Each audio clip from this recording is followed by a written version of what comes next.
Hey everyone, I'm about to start a new series on how to build a suit of German Gothic armor for beginners. Everything except for the greaves and helmet, because yeah, those are a bit more advanced. But for beginners, I think I should be able to walk you through everything else. So but before I start on my new series, making a suit of Gothic armor, I think we need to talk about what goes underneath a suit of armor. Now, I'm a plate guy, not a textile guy, so my knowledge of the history of the soft kit isn't really that great, although there are some major mistakes people make that even I know about. For my build, now, if you're going to be making a suit of armor, you need to first start with what is going to be underneath of it. Now, not all styles of armor have an arming doublet, especially when you get into other cultures or later time periods. There are suits of armor that are basically designed to be worn over everyday clothing, or at least everyday clothing for the people of that time and period. However, for my next project, I'm building a suit of German Gothic armor, which needs an arming doublet. Now, a big mistake people make is they think an arming doublet is padded armor. And in some reenactment groups and sport groups, it is used as padded armor, but an important distinction needs to be made between an arming doublet and padded armor. Now, I'm going to be using the term gambeson as well as some other terms. These historic terms get used differently by different groups and across different time periods. So not only did they mean different things to different people across history, different groups in the modern era use them differently. So I am specifically talking about what is worn underneath plate armor. Okay, now a lot of modern reenactors and sport combatants wear a lot of padding underneath their plate armor because it's a modern sport. This doesn't match up with the historical record. I'm not gonna beat a dead horse about this. Tons of other people have covered this issue of, most reenactors wear way too much padding. Now, what I'm wearing now is my arming doublet for my current project. It is based on a pourpoint. Before we get into it, I made it myself with a template from, they called it was Reconstructing History 14th Century Men's Jupon or Pourpoint. And it was absolute garbage.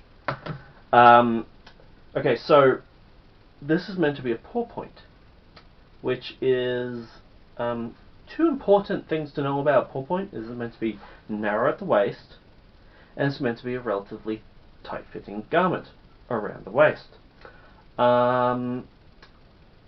It was neither of those things. They put the narrowest point at the hips. So unless they're assuming that everyone is at least 7 feet tall, they have no idea what they're doing. There's no way it was going to fit me. So yeah, it was so completely wrong. They do say it's not a gambeson. I would argue it's not a pourpoint either, and I cannot recommend it at all. It is garbage. I want my money back, to be honest, and I want them to stop selling it to people because it. Yeah, it was like a few months ago, and I'm still mad about it. Essentially, I had to redesign the entire thing. I might as well have not even. honestly, I had to redesign it so heavily, I could have just started from scratch. It was a complete waste. I do not recommend it. And so, sorry, I can't point you into a direction to get templates, because I haven't got any that I've tested that worked, and I'm not sending it. I am not recommending that garbage. Yeah, the templates didn't match the instructions, and it was shaped wrong, and the sizes were ridiculously loose. I had to scale it down to basically give myself a 20-inch waist. I do not have a 20-inch waist. Just to make it not be as loose as a tent. And even now, I have to put a belt on because it is still too loose. Very frustrating. But essentially, okay, calm down. Alright, so essentially what we need for this build that we're going to be doing is something to use as an arming doublet.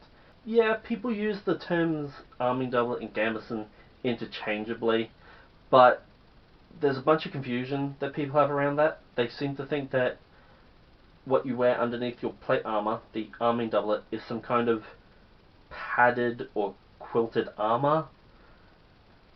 No, that's a different thing that people get confused.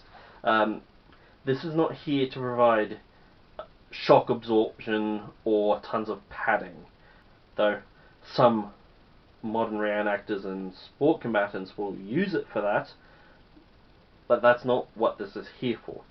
This is a stiff garment for attaching arming points to. Essentially, we want something that is stiff enough that when we start lacing our armor to it, like shoulders, arms, it's not going to pull down. See, if I've got a hinge articulated arm like that, and that falls down a little bit, suddenly the elbow, where the arm articulates, goes from being there to there. My arm does not bend there, or at least I don't want it to bend there. That would be bad. Essentially, you need something to be worn underneath that you can attach, your plates to, and it's not going to get pulled down.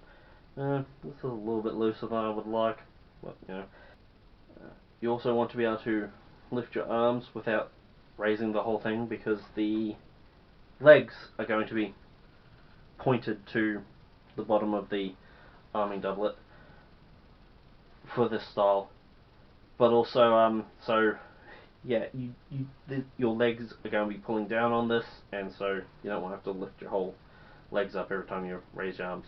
So before you start making armor, you're going to need. Alright, everyone.